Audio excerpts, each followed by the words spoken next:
Welcome to Conversations with the Chronicle. I'm Eric Crump with the Homewood Flossmoor Chronicle. It's Friday, December 12th, 2025. We're talking with Carole Sharwarko, who's a longtime reporter in the south suburbs. She's worked with the Chronicle in the past. She's currently with the Lansing Journal, and she helps the Chronicle still with digital content. She also covers Thornton Township, and so she has perspectives on and knowledge of the way the governance has been working, especially since the April 1 election, when we got a new supervisor on board and 3 new trustees. So she's going to tell us about what's changed since the change in leadership in the township. Thank you, Carole, for coming and joining us today. We appreciate it. Thank you for having me here. You've got a lot of experience with what has been a challenging beat to cover. And I thought we'd start with the portion of it that more people are probably familiar with because it got a lot of attention, and that was the term when Tiffany Henyard was the supervisor. I wondered if you could just kind of give us like a real quick overview on what the issues were that brought so much attention to her leadership. Sure. Well, I've been covering Thornton Township for just over a year now, so I really came in at the end of Tiffany Henyard's tenure, which was pretty wild the entire time, but the end really did get to be some of the most explosive stuff. And really the hallmarks of her tenure were financial mismanagement, just kind of like some wild behavior that was seen at the meetings and seen in other places as she went around the township. At events and other things like that. And a tenure that really distanced the township board from the people in many ways. She disagreed with a lot of people and fought with a lot of people on that board, so that made those meetings quite tumultuous. We saw several trustees, or a couple of trustees, walk out on several meetings because they were not allowed to review information that they were expected to then vote about. So really a tenure that saw her kind of rule with an iron fist, so to speak. It was her way or the highway, and a lot of things that are still yet unknown. There's an investigation going right now. It's been going for several months by the FBI into some of the financial management there at the township. So those are really kind of the hallmarks of her tenure, and you still see her popping up on Facebook here and there, but for the most part, that's settled down. And you mentioned all that drama and stuff, and that's what attracted a lot of attention from around the country, even internationally. YouTubers made a lot of ground with that. All that content, stuff. Yeah. But you also touched on something that I think frustrated residents, and that was the lack of transparency about the financial situation. I remember trustees were really frustrated that they didn't even get financial information in a timely way, or all the information they asked for. So that was a problem that both trustees and residents were really frustrated about. That might give us an opportunity to shift into the new administration. Napoleon Harris, our District 15 senator and Thornton Township Democratic Party committeeman, is also the supervisor now. Correct. So what are some of your observations about how those issues have played out in the new administration? Well, it's interesting. There was a lot of hope with the new administration, of course, among all of us, I think, journalists, citizens, the board as well. And we started out, I think, offering a lot of benefit of the doubt. We knew they were coming in from an administration that had not been, frankly, good record keepers. Had hidden things, destroyed things, we think. So we tried to give them a little bit of leeway as far as the information that they were able to produce to us, because they were kind of coming in cold, not really knowing a lot of what had come before. Since then, we'd hoped that things would improve, that two-way communication would kind of improve. And while the bombastic atmosphere is certainly gone. You know, it's toned down tremendously, if not gone completely. There's still not that open line of communication that we would really hope, as far as getting information, getting documents, those types of things. One example is the board recently passed resolution to advance the tax levy for the upcoming year. And this is a common bit of kind of like red tape, procedural thing going on. And so I asked, may I have those resolutions? Now, this was a resolution passed in an open meeting. So it's a public document, certainly, one that should be very accessible.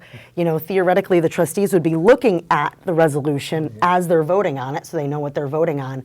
And no one would give it to me. I had to file a Freedom of Information Act request, as I do for all documents in Thornton Township, and wait 2 weeks in order to get these documents to come to me. Very simple documents, but they show the actual numbers. They show the real numbers for the tax levy for the upcoming year.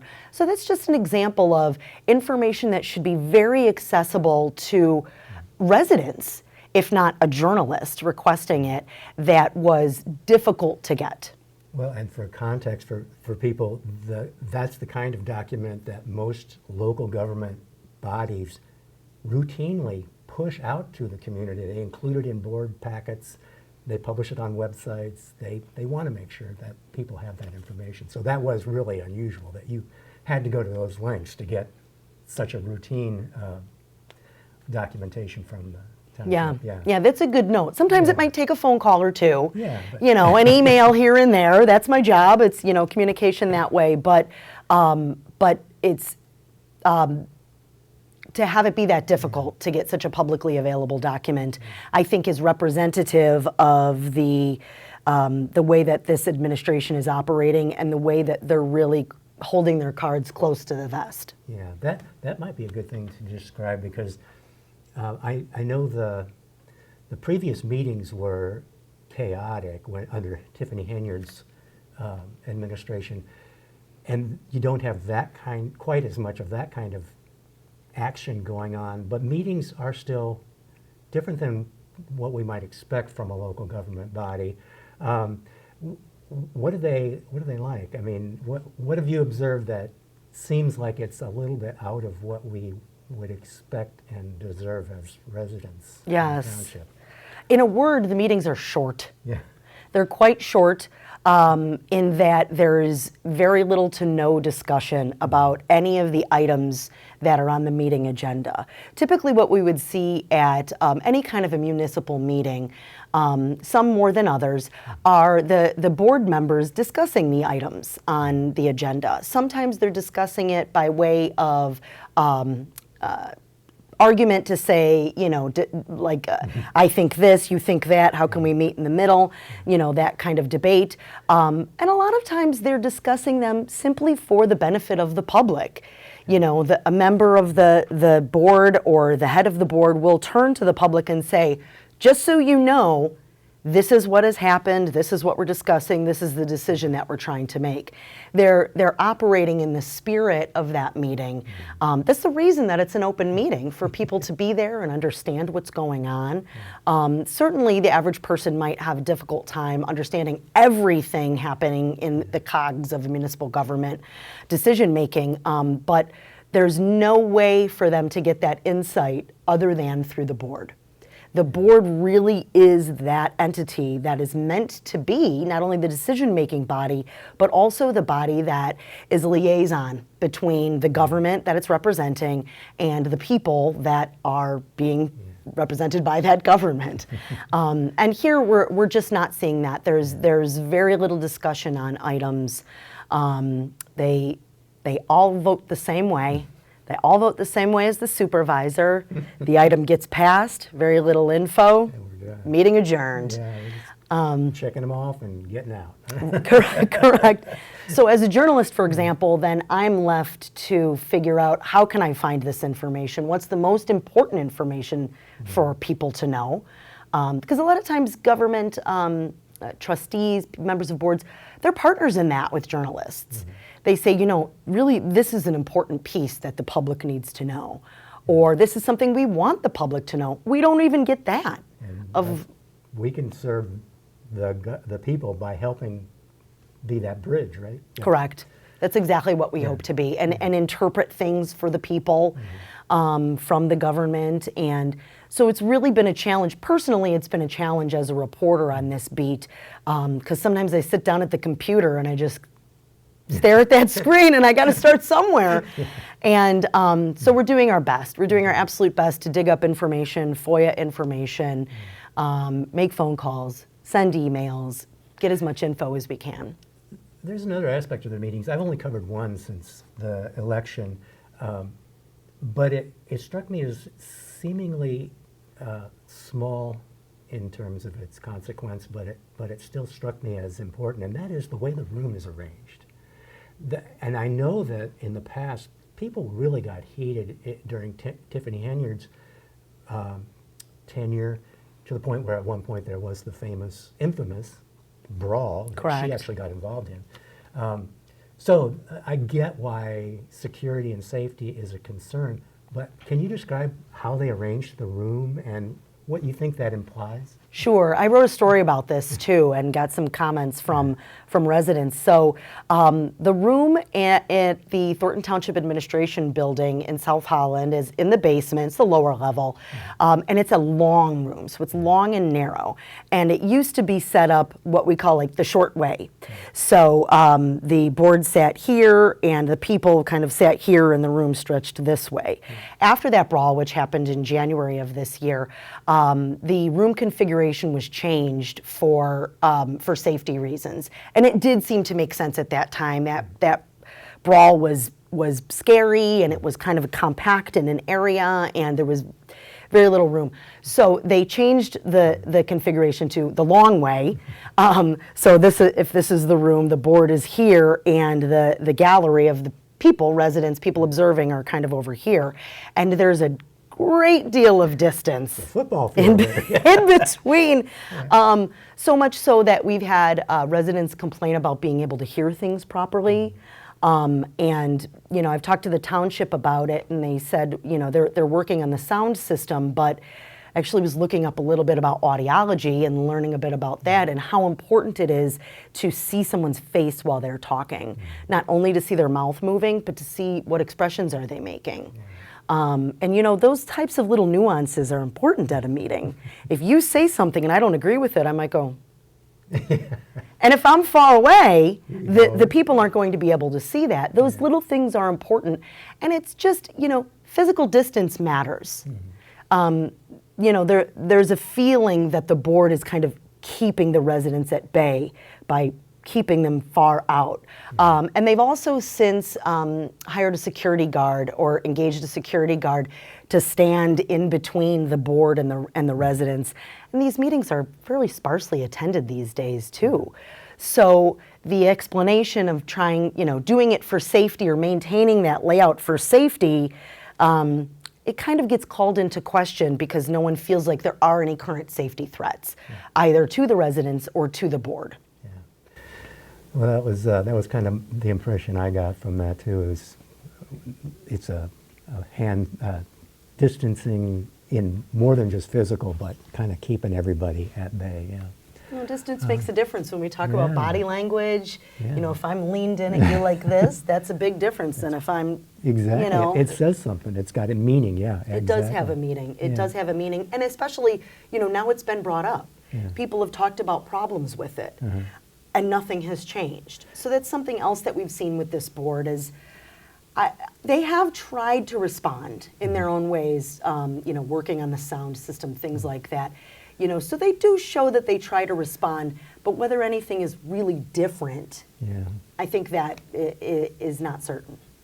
The sound system may not be the primary problem, right? It might not be the primary problem. There's also, odd stuff, again, news commentary, every single meeting, maybe not every single meeting, but frequently at meetings, the public comment microphone is not turned on at the beginning of the meeting. Someone starts talking and, the mic's not on. and now we have to turn it. That mic should be on. That mic should be ready to go. Yeah. You know, actually, the last meeting that I was at, I got up and helped adjust the microphone for someone. I didn't turn it on, but so yeah, things like that. Okay. Well, so the lack of transparency is still kind of an issue, and that's preventing us from really getting a clear understanding of the finances of the township.